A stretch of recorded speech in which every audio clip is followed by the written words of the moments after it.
श्री सुखदेव जी महाराज राजा परीक्षित से कहते हैं, ऐसा हुआ कि कृष्ण परमात्मा ने अंतिम उपाय के रूप में कौरवों को समझाने के लिए स्वयं के जाने का निर्णय किया। द्रौपदी को कतई मंजूर नहीं था, लेकिन भगवान श्री हरि ने कहा कि जो भी सबसे पहले समाधान के लिए हाथ लंबाता है वही निर्दोष माना जाता है, हमको ये करना चाहिए। भगवान श्री हरि गए हैं हस्तिनापुर।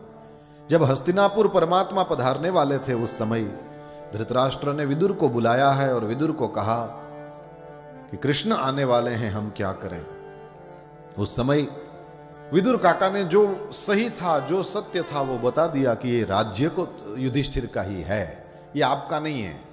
आप तो ऐसे ही उस पर चिपक के बैठे हो और अब आपको उतर जाना चाहिए, युधिष्ठिर को उनका राज्य दे देना चाहिए, नहीं तो उनके पक्ष में श्री कृष्ण हैं और भीम से तो दुर्योधन तो डरता ही है, लेकिन आप भी डरते हो, ऐसा कहा। महाराज, यदि अपने कुल की कुशल चाहते हो तो इस दुर्योधन को घर से बाहर निकाल दो, नहीं तो आपके कुल में कोई पानी देने वाला भी नहीं बचेगा। अब विवेक और दुर्योधन विरुद्धार्थी शब्द हैं। विवेक और दुर्योधन, उसमें विवेक कतई नहीं था। इस दासी के बेटे को यहां किसने बुलाया, हमारा खाता है, भला पांडवों का चाहता है, ऐसे करके कुछ भी बकने लगा। इसको धक्के दे करके यहां से निकाल दो, ये सब बोला। विदुर काका ने कहा, रहने दे भैया, तेरे बाप ने बुलाया इसलिए आया, उसने पूछा इसलिए मैंने बताया। और तुम्हारे यहां से मेरा सीधा सामान आता है, तुम्हारे यहां से दाल चावल आटा आता है, इसका मतलब ये मत समझना कि मैं तुमको अच्छा लगे वैसे बोलूं।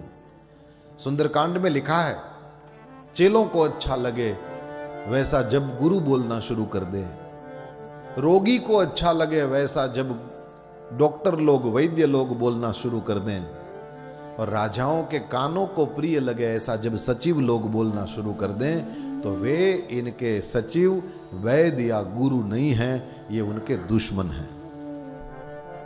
डॉक्टरों का काम दर्दियों को मीठा लगे ऐसा बोलना नहीं है, उसको अच्छा लगे ऐसा बोलना नहीं है, उसका अच्छा हो ऐसा बोलना है। उसको भला लगे ऐसी कोई उसको परवाह नहीं करनी चाहिए, उसका भला हो ऐसी परवाह।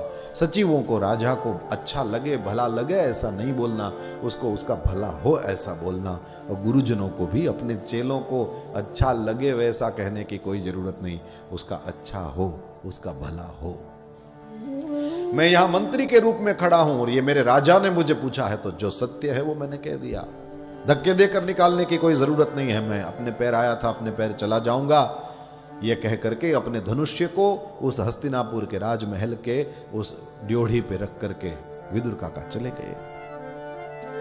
इसका अर्थ ये था कि ये मत समझना कि अब सामने वाली पार्टी में जाकर के वहां उन लोगों से मिल जाऊंगा और आप लोगों की सब आपके सीक्रेट खोलूंगा। ये आज होता है, तब नहीं होता था। ये विदुर धर्म है, धर्म को लड़ाई पसंद ही नहीं है। देखने जैसी बात है, धर्म पांडवों की साइड में भी है और धर्म कौरवों की साइड में भी है। पांडवों की साइड में युधिष्ठिर के रूप में धर्म है, जबकि कौरवों की साइड में विदुर के रूप में धर्म है। बिल्कुल भी धर्म की गैर हाजिरी कहीं भी नहीं है, धर्म दोनों जगह है।